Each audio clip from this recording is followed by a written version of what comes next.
오늘 주신 하나님 말씀은 사도행전 1장 4절에서 5절입니다. 사도와 함께 모이사 그들에게 분부하여 이르시되 예루살렘을 떠나지 말고 내게서 들은 바 아버지께서 약속하신 것을 기다리라. 요한은 물로 세례를 베풀었으나 너희는 몇 날이 못되어 성령으로 세례를 받으리라 하셨느니라. 아멘. 할렐루야. 이렇게 영상으로라도 함께 기도할 수 있게 하신 하나님께 감사를 드립니다. 자녀들을 위해서 기도하시는 여러분에게도 성령의 위로와 평안이 가득하시기를 축원합니다. 코로나로 인하여서 여러 가지 어려움이 많이 있지만 오늘 수능 시험이 은혜와 돌보심 가운데 치러질 것입니다. 우리 자녀들에게는 이번 시험이 하나님의 역사를 체험하는 간증거리가 될 것을 믿으시기 바랍니다. 또 그렇게 기도해야 됩니다. 시험을 통해서 요행을 바라는 것이 아니라 하나님의 역사와 손길을 경험하게 하옵소서. 그렇게 기도할 때에 놀라운 성령의 역사가 나타나게 될 것입니다. 큰 시험을 치르는 것이 쉽지 않죠.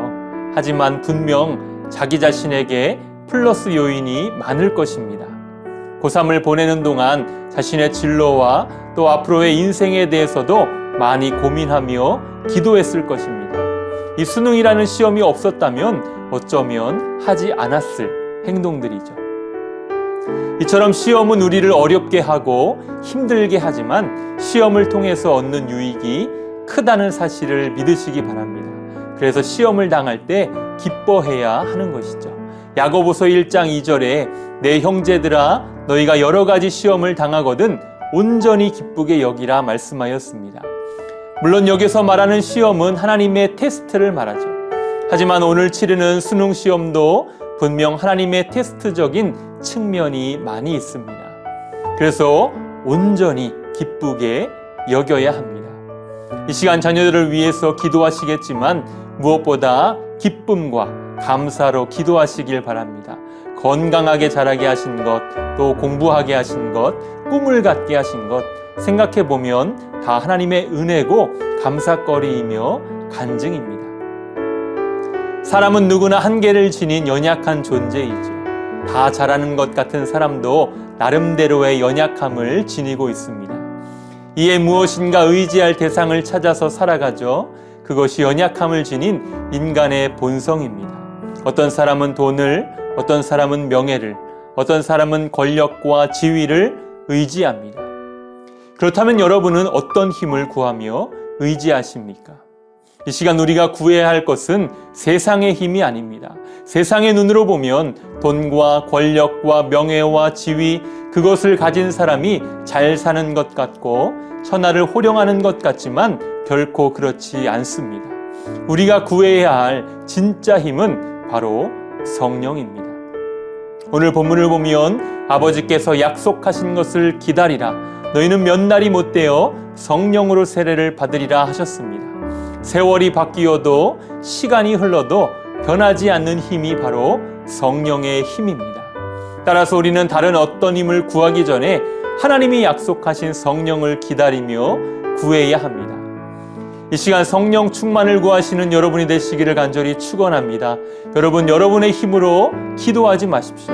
오직 성령 충만을 구해야 합니다. 성령에 충만할 때 우리가 무엇을 구해야 하는지 알게 되죠. 또 우리 자녀들이 성령에 충만하게 될 때 모든 환난과 시험에서 승리하게 될 것입니다. 또한 기억할 것은 오늘만 성령 충만을 구하는 것이 아니라 자녀들의 일평생이 성령 충만한 삶이 되도록 기도해야 할 것입니다. 왜냐하면 성령에 사로잡힐 때 전혀 새로운 삶을 살 수 있게 되고 많은 역사가 나타나기 때문이죠. 성령에 충만하다는 것은 성령을 따라 행한다는 것입니다. 즉 성령의 이끄심대로 인도함을 받고 언제 어디서나 성령과 함께 살아간다는 것입니다. 우리의 자녀들이 진정으로 하나님을 위한 삶을 살길 원한다면 성령에 이끌리는 삶을 살게 해달라고 기도해야 됩니다. 성령에 붙들리지 않으면 그것이 불가능하기 때문이죠. 같은 칼도 누구의 손에 들리느냐에 따라 그 용도와 의미가 달라집니다.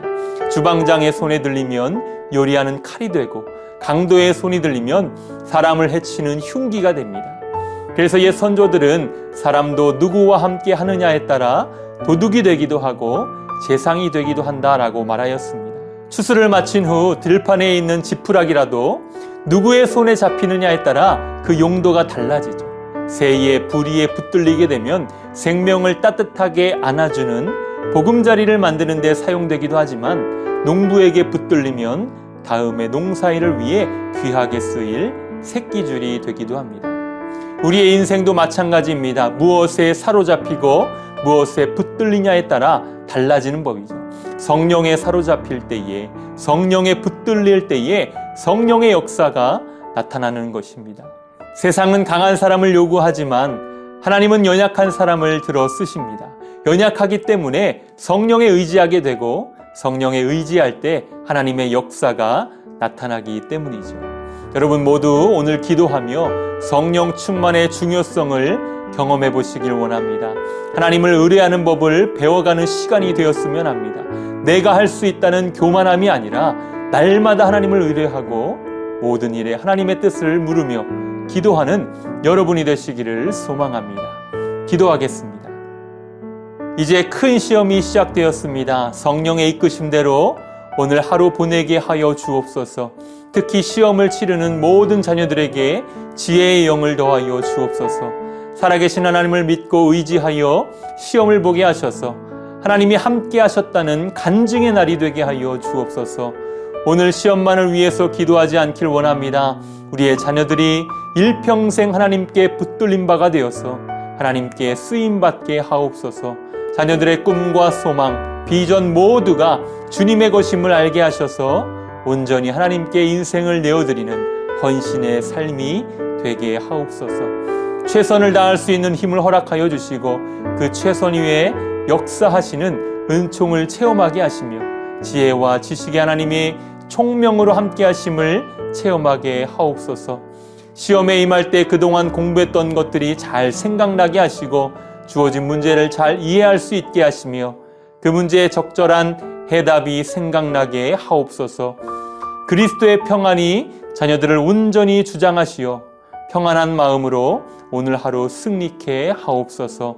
예수님의 이름으로 간절히 기도하옵나이다. 아멘.